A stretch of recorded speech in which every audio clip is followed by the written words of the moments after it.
আচ্ছা বলো তো, কিভাবে পেঁচা লক্ষ্মীর বাহন হলো? আমি বলছি, শোনো। প্রকৃতি ও পশু পাখি সৃষ্টির পর সকল দেবদেবী তাদের বাহন বেছে নিচ্ছিলেন।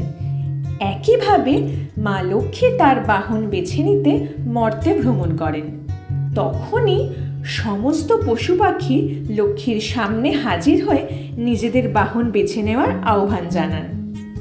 তখন লক্ষ্মী সমস্ত পশু পাখিদের জানান, আমি কার্তিক মাসের অমাবস্যার দিনে মর্তে ভ্রমণ করব। সেই সময় যে পশু বা পাখি প্রথমে পৌঁছবে তখন আমি তাকে আমার বাহন হিসেবে গ্রহণ করব। অমাবস্যার রাত সাধারণত খুব অন্ধকার হয়ে থাকে। দিনের বেলায় পাখিদের কলরবে মুখর হয়ে থাকে, কিন্তু রাতে সব পশু পাখিদের দেখা যায় খুব কম।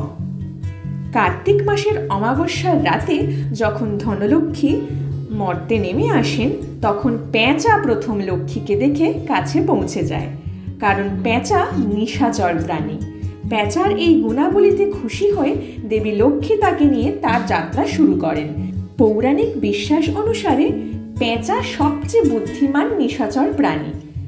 শাস্ত্র অনুসারে পেঁচা অতীত ও ভবিষ্যতের জ্ঞান ও লক্ষণ বুঝতে পারে। পেঁচার উপর লক্ষ্মীর মূর্তিকে ভারতীয় সংস্কৃতিতে শুভ ও সম্পদের প্রতীক হিসেবে বিবেচনা করা হয়।